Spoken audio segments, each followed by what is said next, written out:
Hey guys, welcome back to another video. This is Anushya Agrawal and you're watching channel Unicom. आज मैं solve करने वाली हूँ accounts का paper, question paper. CA foundation के accounts का जो 100 मार्क्स का क्वेश्चन पेपर आता है वो पूरा हम सॉल्व करेंगे। तो ये जो क्वेश्चन पेपर है ये आप टेलीग्राम पे जाइए, हमारा टेलीग्राम एड्रेस है यूनिकॉम सीए फाउंडेशन।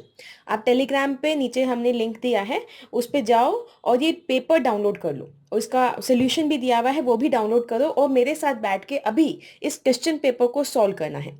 इस क्वेश्चन पेपर को सॉल्व करने का क्या फायदा? पहली बात, आप सीए फाउंडेशन एग्जाम देने वाले हैं और आप क्लियर करने वाले हैं, इसलिए नीचे ना कमेंट सेक्शन में लिख दो कि I will surely clear CA foundation. जो भी अटेम्प्ट है वो मेंशन करना। जून 2022 है, नवंबर 2022 है या 23 है, जो भी है नीचे ईयर के साथ मेंशन करना। एक पॉजिटिव अफर्मेशन देना खुद को कि आप 100% क्लियर करोगे। दूसरी बात, एग्जाम क्लियर करने के लिए ज़रूरी है कि आप क्वेश्चन पेपर पूरा अच्छे से अटेम्प्ट कर पाओ। 100% अटेम्प्ट हो, एक्यूरेसी आपकी एटलीस्ट 90% प्लस होनी चाहिए, ताकि आपने जो लिखा है उसका मार्क्स आपको मिल पाए। अब यहाँ पे मैं आपको बताऊंगी, ये जो क्वेश्चन पेपर आप मेरे साथ सॉल्व करोगे क्या फ़ायदा होगा, मैं आपको बताऊंगी कि इस क्वेश्चन पेपर को आपको कैसे एड्रेस करना है, हर एक क्वेश्चन को कैसे एड्रेस करना है, सोल्यूशन को कैसे लिखना है, फॉर्मेट्स कैसे लिखने हैं, कैसे इंपॉर्टेंट है, टाइम कैसे बचाने का है। तो वो एक एक छोटी छोटी बातें जो नॉर्मली मिस हो जाती हैं वो इस पेपर में सीखोगे। सभी लोग अपना कैलकुलेटर, पेन, पेपर और ना ये क्वेश्चन पेपर डाउनलोड करके रख लो, वो साइड में खोल लो और फिर साथ में सॉल्व करने बैठो। आपको बहुत कुछ नया सीखने को मिलने वाला है। तो शुरू करते हैं आज का video. This is the first series. आप अगर ये क्वेश्चन पेपर्स आपको सॉल्व करने में मज़ा आएगा तो हम सेकेंड सीरीज जो आई है एमटीपी की, उसका क्वेश्चन पेपर भी सॉल्व करेंगे। उसके बाद हम प्रीवियस ईयर क्वेश्चन पेपर्स भी सॉल्व कर सकते हैं। चलिए शुरू करते हैं। पहली बात, जब आप एक क्वेश्चन पेपर पूरा पढ़ोगे, रीड करोगे, तो आपको समझ में आएगा कि मैं सही बोलती थी। मैं हमेशा आपको बोलती आई कि अकाउंट्स में मॉड्यूल सफिशिएंट है।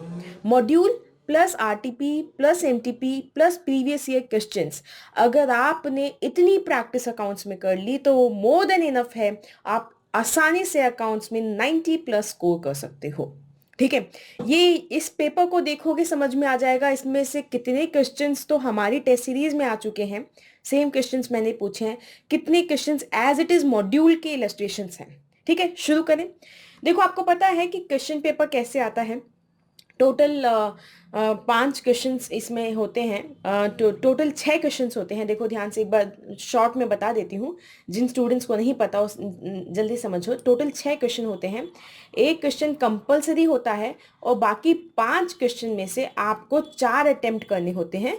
हर एक क्वेश्चन 20 मार्क्स का होता है, तो ये 20 नंबर का हुआ और ये 20, ये 80 नंबर, टोटल 100 नंबर का पेपर आपके पास आ गया। स्टार्टिंग के 15 मिनट को अच्छे से यूज़ करना है।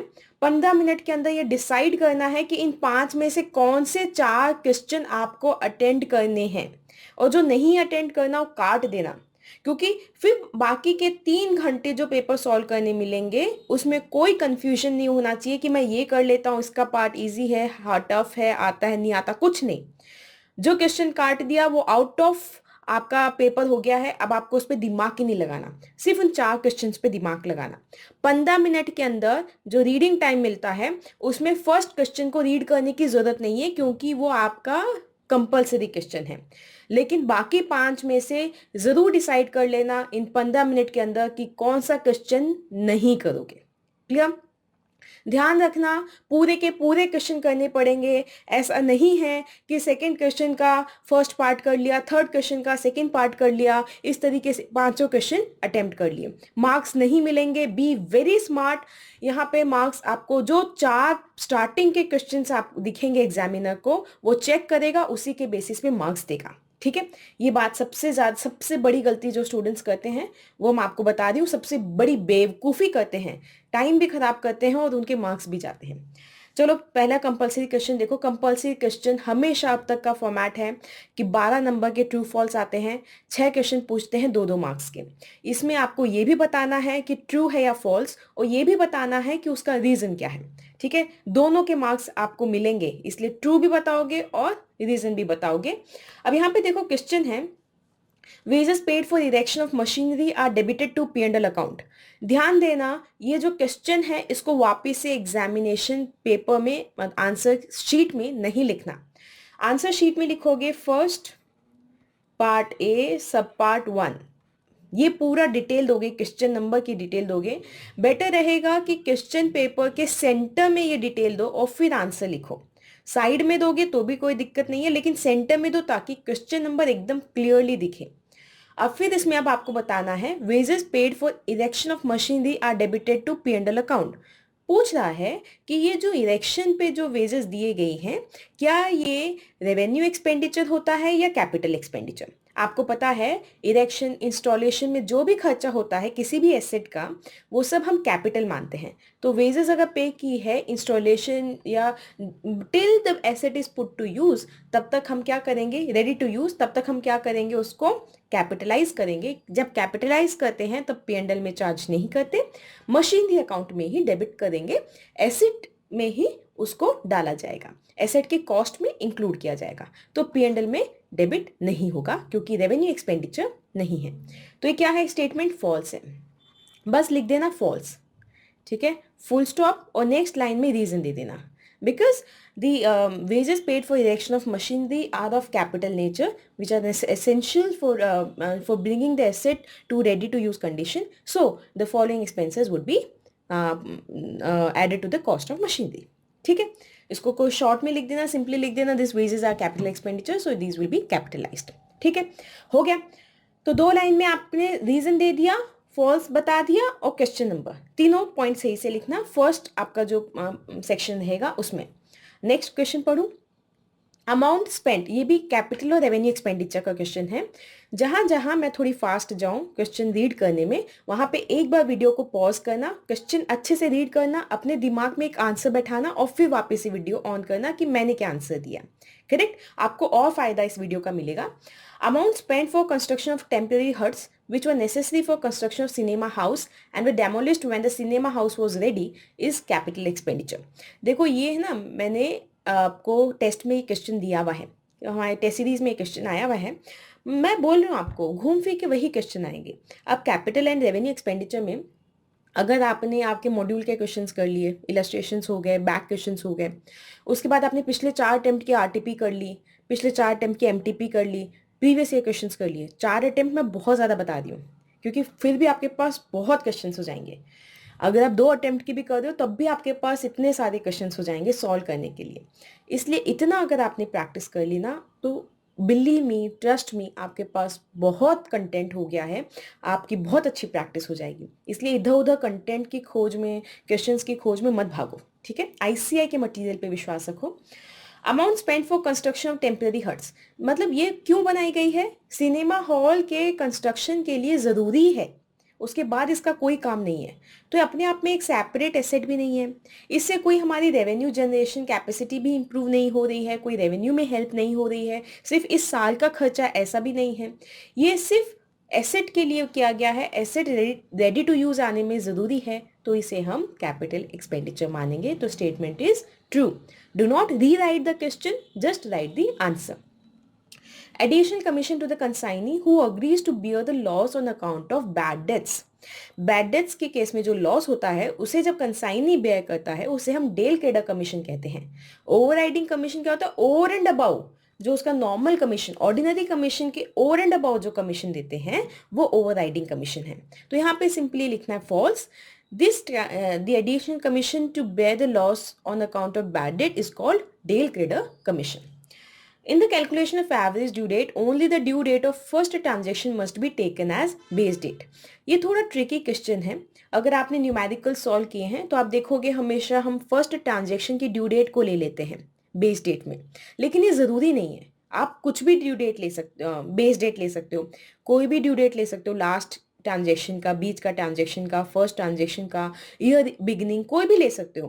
बेस डेट ली उसके अकॉर्डिंग आप डेज काउंट करते हो तो उसमें कोई इश्यू नहीं आता, लेकिन हम for easy convenience, for ease हम फर्स्ट ट्रांजेक्शन की डेट ले लेते हैं ताकि फर्स्ट में वो नंबर ऑफ डेज 0 हो जाएंगे, जिसने पढ़ा है वो अभी तक समझ पाया होगा, एवरेज ड्यू डेट के बारे में थोड़ा सा पढ़ा हुआ होगा, वो मेरी बात समझ पाया होगा। जो नहीं पढ़ा हुआ वो मेरी बात मानो, अभी 2 मिनट वीडियो पॉज करके एवरेज ड्यू डेट के वीडियो पे जाओ, उसको थोड़ा सा रिवाइज करो, देखो कैसे बनता है, कॉन्सेप्ट को रिवाइज करो, वापस से इसको अटेम्प्ट करो। देखो अगर इस वीडियो का पूरा फायदा लेना है तो बीच बीच में आप आंसर करो, वीडियो को पॉज कर करके इन क्वेश्चंस को आंसर करने की कोशिश करो। तो इसका आंसर क्या हो गया? फॉल्स हो गया। ये द रीजन देना, रीजन के भी मार्क्स होते हैं और ट्रू फॉल्स आपने जो बताया है उसके भी मार्क्स होते हैं, इसलिए दोनों आपको देने हैं। Business of partnership must be carried on by all the partners. False. क्यों? कोई भी पार्टनर कैरी ऑन कर सकता है, वन एक्टिंग फॉर ऑल भी कर सकता है, ठीक है, सारे भी कर सकते हैं ना, active partner, sleeping partner, डोमेंट partner, ये वाला कॉन्सेप्ट भी इसमें होता है। नेक्स्ट है debenture interest is payable after the payment of preference. ये सेम क्वेश्चन मैंने टेस्ट सीरीज में भी दिया हुआ है। सिंपल सी बात है, देखो डिबेंचर इंटरेस्ट सबसे पहले दिया जाता है, फिर प्रेफरेंस डिविडेंड दिया जाता है, फिर इक्विटी डिविडेंड दिया जाता है। करेक्ट? ठीक है, ये तो आपको पता ही है। Statement is false. ओके, अब देखो ये बहुत अच्छा क्वेश्चन है, what services can a chartered accountant provide to the society. इसका जो आंसर है, मैंने आंसर की आपको दी है टेलीग्राम पे, उसको भी डाउनलोड करना। इसका आंसर एक बार दिमाग में रिवाइज कर लो, समझ लो क्या क्या सर्विसेज अकाउंटेंट दे सकता है, सीए दे सकता है। खुद के जनरल नॉलेज के लिए भी अच्छा है और एग्जाम में क्वेश्चन आ गया तो अच्छे से स्ट्रक्चर्ड वे में लिख पाओगे। 4 नंबर का क्वेश्चन है, नजरअंदाज नहीं करोगे। अभी जाके टेलीग्राम से आंसर की डाउनलोड करो और इस क्वेश्चन को अभी वीडियो को पॉज करके दिमाग में बैठा लो। इजी आंसर है। क्या देगा? ऑडिटिंग सर्विसेज देगा, cost audit, financial audit, tax audit, returns file कर देगा। क्या क्या सर्विसेज दे सकता है? मेंटेनेंस ऑफ अकाउंट्स, वो सब दे सकता है। एक बार रीडिंग कर लोगे आ जाएगा दिमाग में, इसलिए अभी पहले उसको रीड कर लो। इसका आंसर क्या है? ये तो 12th क्लास का क्वेश्चन दे दिया इन्होंने। एसेट, लाइबिलिटी, कैपिटल, या काउंटिंग इक्वेशन का क्वेश्चन है। Asset is equal to capital plus liabilities, तो ये मिसिंग फिगर्स आप आसानी से निकाल सकते हो। ये जो माइनस वाला फिगर है इसको समझदारी से करना, क्योंकि ये माइनस है ना, तो इसको इधर ले जाओगे तो क्या हो जाएगा? प्लस। तो यहाँ का फिगर क्या आ जाएगा? 1,79,40,000 आई गेस आ जाएगा। तो ये हो जाएगा, ठीक है। अब देखो सेकंड इस क्वेश्चन तो समझ आ गया होगा, आसान होगा। बीच में वीडियो पॉज करके ये पूरा सॉल्व कर लो, मैच कर लो, फिर आगे सेकंड ए पे आओ। देखो सेकंड ए ध्यान से देखना। Miss Krishna took lease of a query. Lease पढ़ते ही दिमाग में आएगा, अरे लीज तो हट गया, सिलेबस में है ही नहीं, ये तो हमने पढ़ा ही नहीं लीज क्या होता है। ध्यान से आगे क्वेश्चन पढ़ो। Lease of a query on 1/1/2019 for 6 crore. As per technical estimate, देखो मैं अंडरलाइन करती जाती हूँ, 6 की हमको मिली है, वो जो भी क्वेरी मिली है। मिनरल डिपॉजिट 12 लाख टन का है और डिप्लीशन मेथड से करवाना है। बहुत आसान है, ठीक है। इतना इतना हमने हर साल का कितना मिनरल एक्सट्रैक्ट किया है वो पता चल गया। तो क्वेरी लीज अकाउंट बनाना है, डेप्रिसिएशन अकाउंट बनाना है। ध्यान से देखो क्वेश्चन में क्या पूछा, एक ही अकाउंट, एक ही अकाउंट, और कौन सी ईयर का? 3 सालों का, 19, 20, 21, 3 सालों का। आपको पता है डेप्रिसिएशन के क्वेश्चंस में बेसिकली हम हमारा अकाउंटिंग ईयर जैन टू दिसंबर लेते हैं, है ना। डेप्रिसिएशन के क्वेश्चंस में सभी में जैन टू दिसंबर लेते हैं, unless otherwise indicated in the question हम यही लेंगे। अब इसमें देखो वही आएगा, 3 साल का आएगा। ध्यान क्या देना है, जब क्वेरी लीज अकाउंट बनाओगे, ध्यान देना इन the books of miss Krishna सबसे पहले लिखना, कृष्णा की बुक्स में कर रहे हो। फिर query lease account for the year ended, जो भी 1/1 ये हो जाएगा 2021, है ना। For the year starting from 1/1/2019 to 31/12/2021, वो पूरी डिटेल देना। उसके बाद क्वेरी लीज अकाउंट लिखोगे यहाँ पे, तो ध्यान देना, देखो टी फॉर्मेट में अकाउंट बना दो। ज़्यादा आपको यहाँ पे कलाकारी की ज़रूरत नहीं है, लेकिन टी फॉर्मेट में क्या क्या लिखोगे, यहाँ पे डेट सबसे इंपॉर्टेंट पार्ट होता है डेप्रिसिएशन में, डेट, क्योंकि वहाँ पे आपको मेंशन करना ज़रूरी है, डेट पर्टिकुलर्स अमाउंट, फिर डेट पर्टिकुलर्स अमाउंट। क्लियर? और ये चाहे आप रफ में भी बना, इस तरह से भी बनाओगे ना, थोड़ा सा स्केल की हेल्प से ऐसे कर लोगे, हो जाएगा। यहाँ पे डेबिट दिखा दिया, यहाँ पे क्रेडिट दिखा दिया, और 2/2 प्रॉपरली लिख देना, आपका हो गया। ज़्यादा डेकोरेशन करने की जरूरत नहीं, लेकिन दिखाना मतलब प्रॉपर फॉर्मेट में लिखना। अब यहाँ पे क्या करना, जब आप जैसे वर्किंग नोट तो बनाना ही है जहाँ ज़रूरत है आपको, लेकिन जहाँ पे जो कैलकुलेशन जहाँ तक हो सके, अगर शॉर्ट कैलकुलेशंस हैं तो वो आप अकाउंट में भी दिखा दो। सेपरेट वर्किंग नोट मत बनाओ, चाहे अपने अकाउंट में जब आप मेंशन कर रहे हो कि ये बाय डेप्रिसिएशन लिख रहे हो या फिर जो भी लिख रहे हो, तो उसमें वहां पे ही ब्रैकेट में छोटी कैलकुलेशंस को शो कर दो, अलग से वर्किंग नोट भी नहीं बनाना पड़ेगा, टाइम भी बचेगा। ध्यान देना, ये ट्रिक आपको टाइम बचाने में हेल्प करेगी, गलतियां कम करवाएगी और आपको प्रेजेंटेशन के मार्क्स ज्यादा मिलेंगे क्योंकि आपका आंसर बहुत ही फुल फ्लेश्ड दिखेगा एग्जामिनर को। तो यहाँ पे देखो क्या बोला गया है, 6 करोड़ की मशीनरी थी, टोटल कैपेसिटी कितनी थी, 12 लाख टन। आपने 2019 में कितने टन्स निकालिए, 12,000 टन। तो बताओ आपका 2019 का डेप्रिसिएशन कितना हो गया, इतना आपका डेप्रिसिएशन हो गया। बाकी तो आपको आता ही है कि है ना, क्वेरी अकाउंट कैसे बनाओगे और डेप्रिसिएशन अकाउंट कैसे बनाओगे।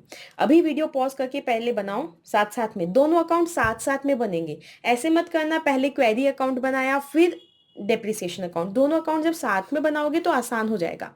जैसे हम फर्स्ट एंट्री करेंगे, हमने फर्स्ट एंट्री की, मानो bank account debit, sorry machinery account debit to bank, कितना, 6 करोड़ की। फिर हम नेक्स्ट एंट्री क्या करेंगे, depreciation account debit to machinery account. सही बोल रही हूँ? ठीक है, तो वैसी ही एंट्री करते जाओ, लिखने की भी जरूरत नहीं है। डेबिट साइड में इधर आ गया टू बैंक, है ना, ये अमाउंट आ गया। फिर बाई डेप्रिसिएशन, यहाँ जब बाई डेप्रिसिएशन और यहाँ पे आपने अमाउंट कैलकुलेट करके दिखाया, यहाँ पे आपने लिखा, उसी उसी समय यहाँ पे डेप्रिसिएशन के डेबिट साइड में टू मशीनरी करके मेंशन कर देना। दोनों साथ में करोगे, अकाउंट जल्दी बनेगा, गलतियां कम होगी। ठीक है, ओके ओके। नेक्स्ट देखो, मैं अब जा रही हूँ सेकंड बी पे। आई होप ये समझ में आया होगा, ये दोनों आप बनाना अकाउंट बी। ये ध्यान से सुनो, बहुत ध्यान से सुनो पूरा, मैं बीआरएस इस क्वेश्चन के थ्रू आपको समझाऊंगी। क्या एक एक चीज ध्यान से देखना। 30 जून 2021, 30 जून 2021 को cash book of miss Suman, bank column of account number 1 shows A bank overdraft of 1,97,400। यहाँ पे ध्यान देना, ये किसका बैलेंस दिया हुआ है, बैंक का, लेकिन ये बैंक पासबुक का बैलेंस नहीं है। कैश बुक में जो बैंक कॉलम है उसका बैलेंस है, समझ रहे हो? तो एक कैश बुक का बैलेंस है 197,400, ओवरड्राफ्ट है तो मतलब क्या है, नेगेटिव है। ब्रैकेट्स में शो करना मतलब नेगेटिव है। हमने बैंक पासबुक गए तो हमें ये सब चीज़ें पता चली। अब हमें इसे बीआरएस बनाना है। यहाँ पे हमको पासबुक का बैलेंस नहीं दिया हुआ, तो बेसिकली हम अपने आंसर को टैली नहीं कर पाएंगे कि सही है या गलत, लेकिन फिर भी है ना, हमें सही सही करना है। मैं आपको पूरा समझाती हूँ कैसे करेंगे। मैंने जो आपको ट्रिक बताई है, ये कैश बुक है, ये पासबुक है, करेक्ट? ये कैश बुक है, ये पासबुक है। और ये जो भी बैलेंस आपको इनिशियली दिया गया होता है, जो बैलेंस आपको इनिशियली दिया गया है, जिस बैलेंस से आप स्टार्ट कर रहे हैं बीआरएस बनाना, वो बैलेंस आपका अच्छा बच्चा है। ठीक है, आप उस बैलेंस में ही चेंज कर सकते हो, उसे ऊपर नीचे कर सकते हो। वो हैंड आपका फ्लेक्सिबल हैंड है। और जो बैलेंस आपको पहुंचना है जिस तक, वो जो नहीं दिया हुआ, जो नीचे आएगा डिराइव करोगे, वो बैलेंस आपका इनफ्लेक्सिबल है, ये समझना। अब यहाँ पे जब मैं कैश बुक और पासबुक की बात कर रही हूँ, मुझे बैलेंस किसका दिया गया है, कैश बुक का। तो मेरा जो मूविंग हैंड वो कौन सा हो गया, कैश बुक। पासबुक मतलब उसमें कुछ चेंज नहीं कर सकती, वो मेरा इनफ्लेक्सिबल हैंड है, वो रिजिड हो गया।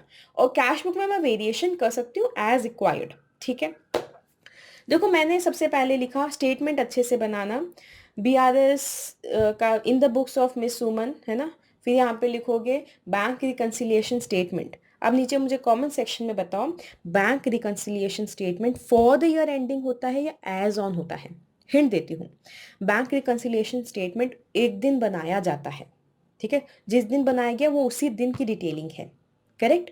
वो पूरे साल का या उस तरीके से नहीं निकलता, एक पीरियड का नहीं निकलता।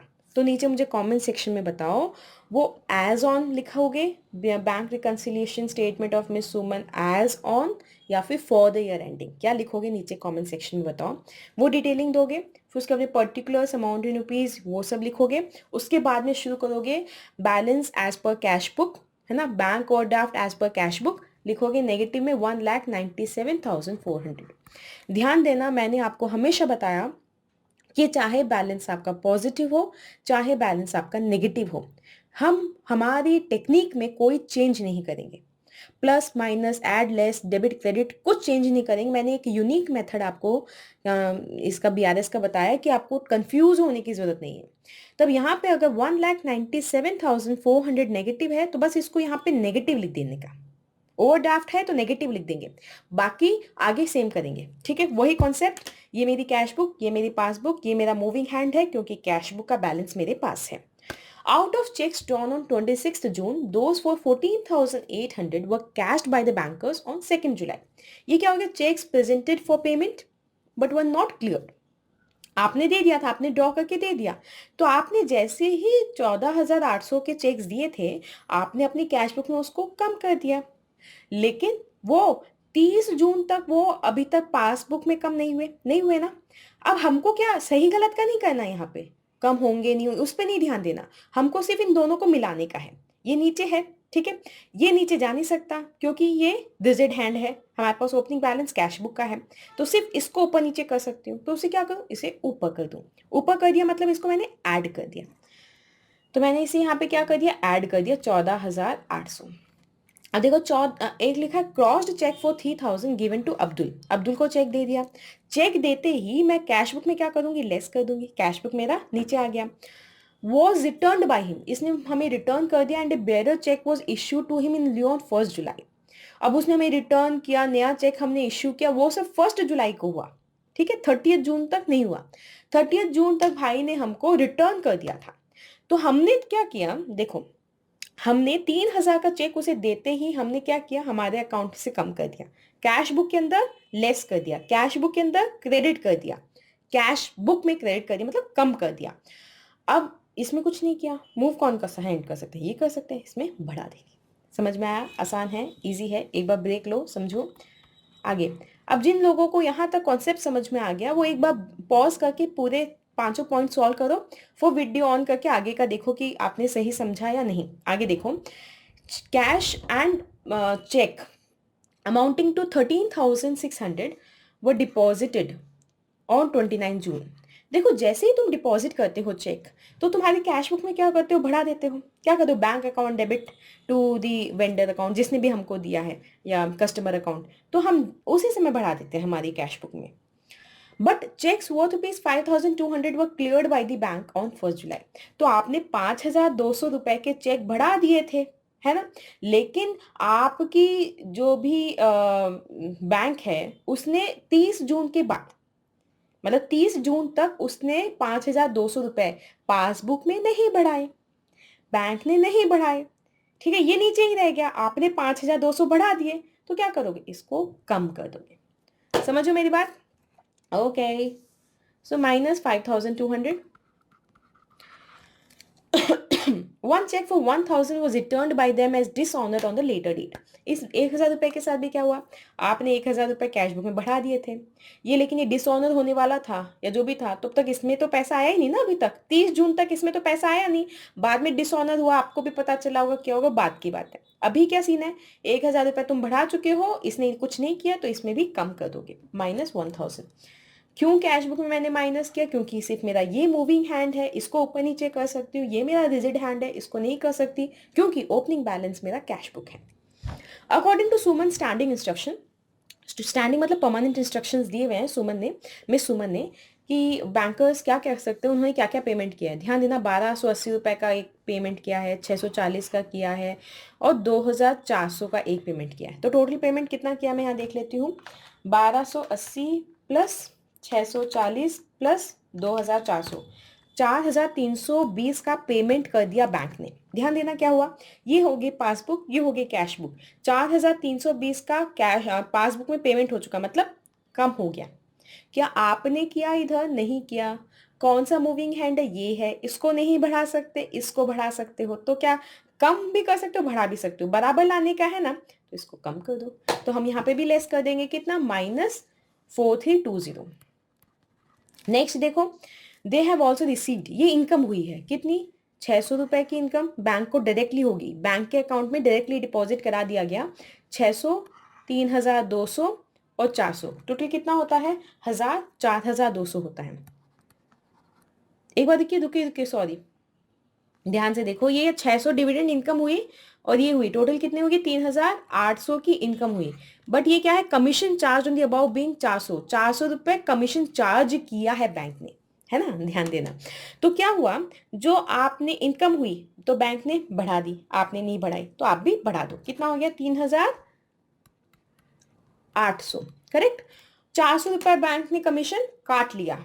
आप अब आपको तो पता ही नहीं अभी तक, मूव कैसे कर सकते हो, इसे बराबर लाना है तो आप भी कम कर दो, 400 लेस कर दिया, करेक्ट।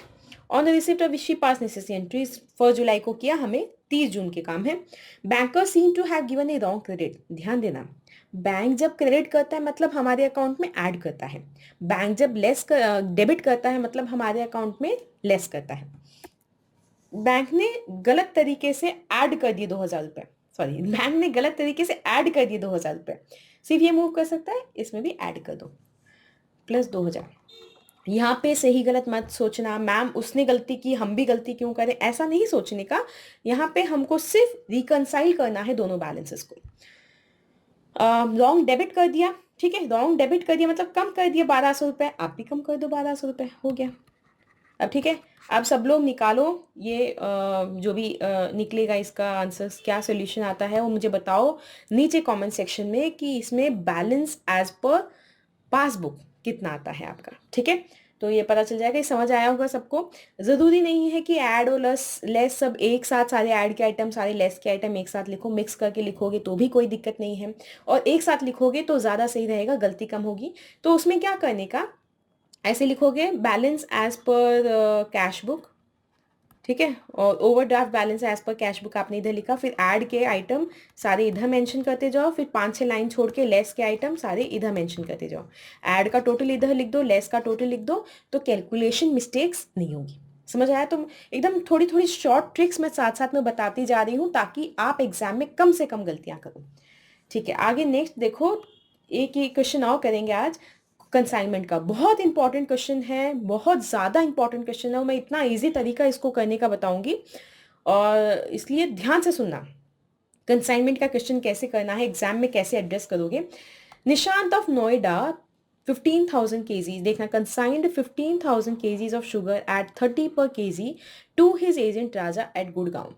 एक बार वीडियो पॉज करो, क्वेश्चन अच्छे से रीड करो, समझो, और फिर वापस से स्टार्ट करना, क्योंकि मैं रीड करूंगी तो तुम्हें इतना अच्छे से समझ नहीं आएगा।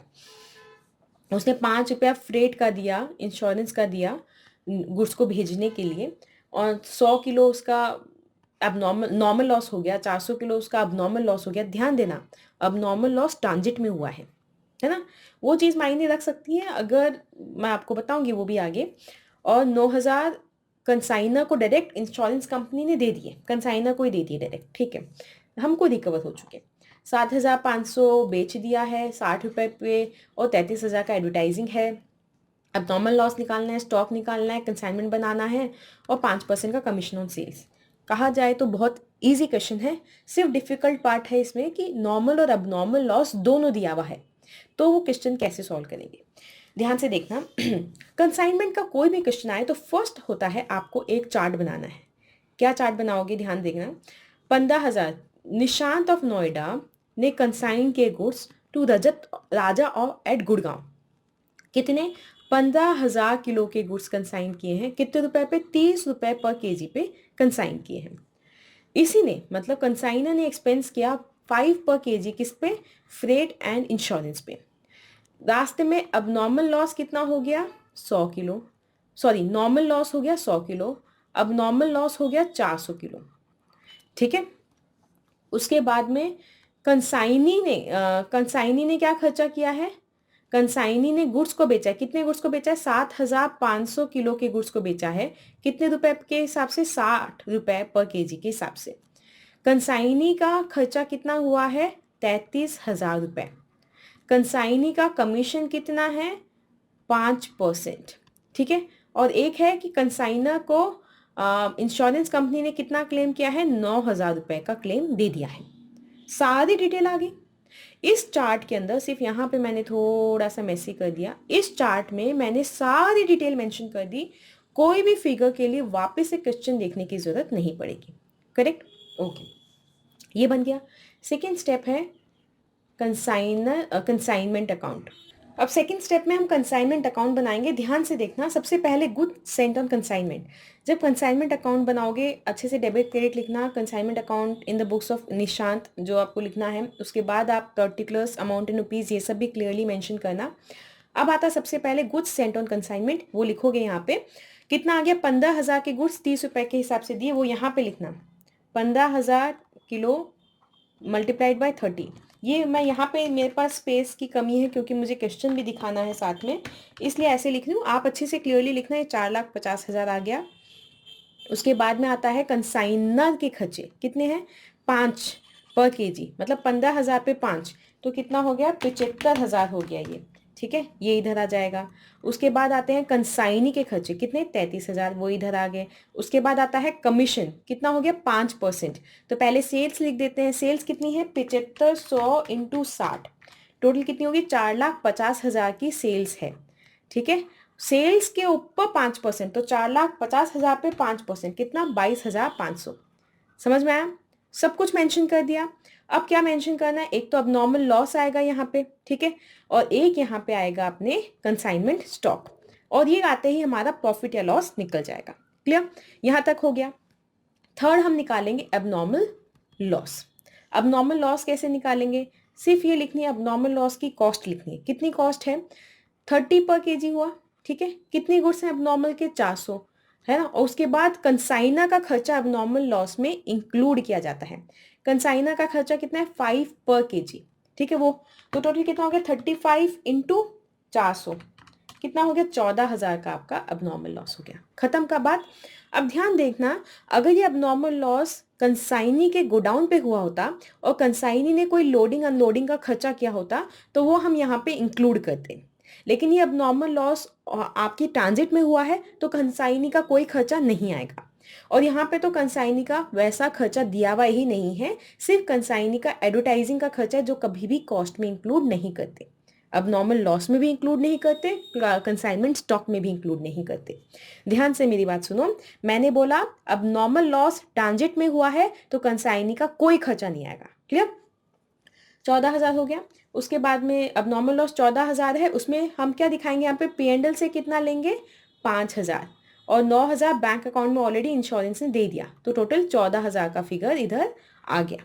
क्लियर, अब कंसाइनमेंट स्टॉक निकालेंगे। ये ध्यान से देखना, ये यहाँ पे ट्रिकी पॉइंट है क्योंकि इसमें नॉर्मल और अब नॉर्मल दोनों लॉसेस का हमको एडजस्टमेंट करना है। तो देखो कैसे करेंगे, हमारी कितने गुड्स हो गए, 15,000 इंटू 30 कितना हो गया, 4,50,000 की कॉस्टिंग। सारी कॉस्टिंग यहाँ पे लिखते जाओ, अमाउंट क्वांटिटी यहाँ लिखते जाओ, ठीक है, अमाउंट इधर लिखते जाओ। 4,50,000 कितने का है, 15,000 का, और इन्हीं 15,000 का कितना है, 5 रुपए के हिसाब से कितना, 75,000 कॉस्टिंग कंसाइनर के एक्सपेंस भी इंक्लूड होंगे। कंसाइनमेंट स्टॉक में कंसाइनी के एक्सपेंस इंक्लूड होते हैं जो गुड्स को गोडाउन तक लाने के लिए लगाए जाते हैं। यहाँ पे ऐसा कोई खर्चा नहीं है, यहाँ पे एडवर्टाइजिंग का खर्चा है जो कंसाइनमेंट स्टॉक में इंक्लूड नहीं होगा, सिर्फ ये दो ही खर्चे होंगे। क्लियर, क्वांटिटी कितनी है, 15,000, सही बोल रही हूँ। इसके बाद क्या हो गया, अब नॉर्मल ये टोटल अमाउंट कितना हो जाता है, 4,50,000 प्लस 75,000, दिस इज 5,25,000, ये हो गई टोटल कॉस्ट। इसमें से लॉस जो हुआ, अब नॉर्मल लॉस वो हम डायरेक्टली चार्ज कर चुके हैं, तो इसमें से हटा दो कॉस्ट में से 14,000, और नॉर्मल लॉस की क्वांटिटी हटा दो, कितनी, 400। ठीक है, ओके, दोनों हटा दिया। नॉर्मल लॉस की क्वांटिटी तो हट जाएगी, लेकिन नॉर्मल लॉस के अमाउंट हम कैलकुलेट नहीं करते, वो गुड यूनिट से ही उठाया जाता है, इसलिए ये अमाउंट 0 आ जाएगा।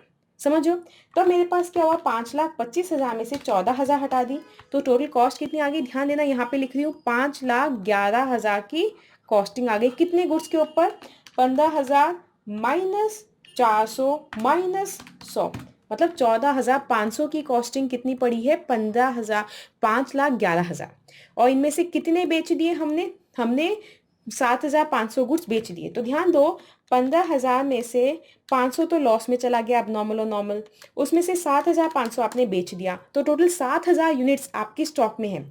तो पर यूनिट कॉस्टिंग कितनी होगी, 5,11,000 डिवाइडेड बाई 14,500, ये है पर यूनिट कॉस्टिंग। ठीक है, इसको मल्टीप्लाई कर दो 7,000 जितना स्टॉक आपके पास बचा है, तो आपका कंसाइनमेंट स्टॉक की वैल्यू हो जाएगी 2,46,690। समझ में आया, इस तरीके से हमने कंसाइनमेंट स्टॉक निकाला है। और अब आप क्या करोगे, यहाँ पे प्रॉफिट एंड लॉस निकालोगे। कमेंट सेक्शन में बताओ प्रॉफिट आएगा या लॉस आएगा और कितना आएगा। समझ में आया? This is not very tough, this is quite easy. बस स्टेप बाय स्टेप करोगे तो कंसाइनमेंट के क्वेश्चंस बहुत आसानी से आपसे हो जाएंगे। अगर आपको ये वीडियो पसंद आया है तो नीचे कमेंट करना मत भूलना। मैं तभी आपको आगे के जितने भी क्वेश्चंस हैं, चाहे वो किसी भी चैप्टर की क्यों हो, सारे मैं सॉल्व करवाऊंगी। तो पूरी अकाउंट्स की रिवीजन आपकी हो जाएगी यहाँ पे, और आप अच्छे से एग्जाम दे पाएंगे। मैं उम्मीद करती हूँ मैंने यहाँ पे सारी शॉर्ट ट्रिक्स आपको बताई है, इजी ट्रिक्स आपको बताई है, पेपर कैसे एड्रेस करना है। बस पूरी फेथ और हिम्मत के साथ जाइए, शॉर्ट ट्रिक्स को फॉलो कीजिए, टाइम से पेपर कंप्लीट कीजिए, एक्यूरेसी ज़्यादा रखिए, आपको अच्छे मार्क्स ज़रूर मिलेंगे। Take care till then, stay healthy, be happy, don't forget to like, share and subscribe. Bye bye.